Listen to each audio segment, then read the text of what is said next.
One of the things we normally do in a longer period class, such as semester or quarter, is we have class projects. Forecasting has a ton of class projects that are available. There are many semester or quarter projects that could use the MATLAB toolboxes, for example. And if you go to the MATLAB site, you'll see various examples of how to use their toolboxes to forecast demand, to forecast commodity prices for trading support, how to forecast uncertainty, and so on. Many toolboxes there, of course, the database toolbox, neural network, statistics, machine learning toolbox. There are econometric toolboxes available, so you can approach forecasting from various different viewpoints. Some of them can be done as add-ins for Excel, if you want to use the Excel format.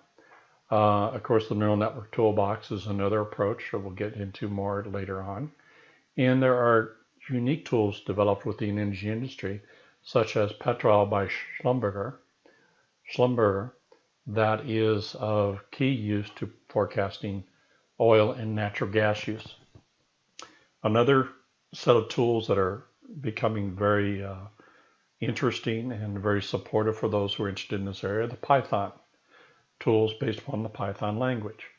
There's the scikit, stats models, which use ARIMA, VAR, and dynamic Bayesian models. Dynamic Bayesian models being another area that has not yet been used for demand forecasting.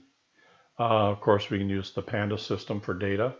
There's the Python Holt Winters, and of course, machine learning,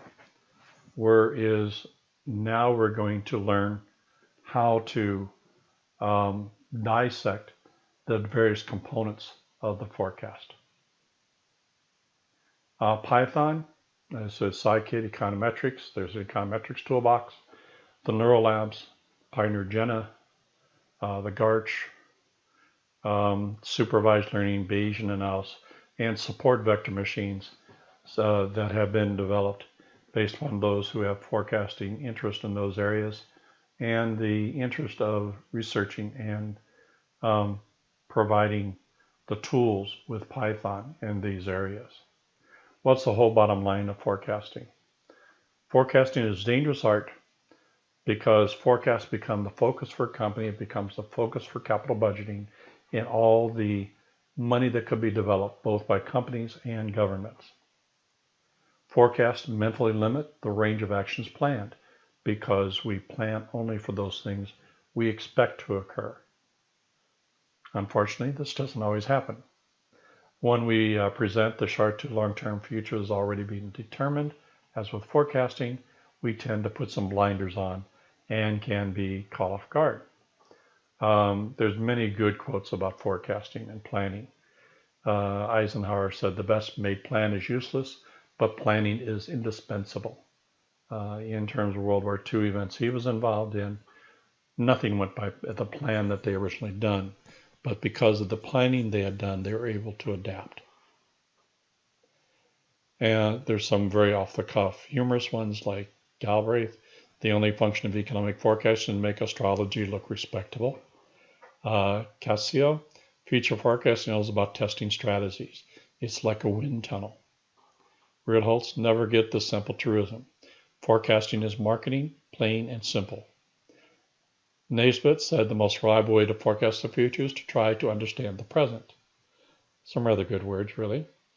Greenspan has had a number of interesting quotes since he was in charge of the Federal Reserve and did the setting for the interchange agreements by forecasting. It's really quite interesting what he says. We really can't forecast all that well, and yet we pretend that we can, but we really can't. People don't realize that we cannot forecast the future. What we can do is have probabilities of what causes what, but that's as far as we go. And I've had a very successful career as a forecaster starting in 1948 forward. The number of mistakes I have made are just awesome. There's no number large enough to account for those. Hartford, economists have allowed themselves to walk into a trap where we say we can forecast, but no serious economist thinks we can. You don't expect dentists to be able to forecast how many teeth you'll have When you're 80, you expect them to give good advice and fix problems. And of course, my favorite is George Carlin. Weather forecast for tonight, dark. Continue dark overnight with widely scattered light by morning. That's about as good a weather forecast as I've ever heard.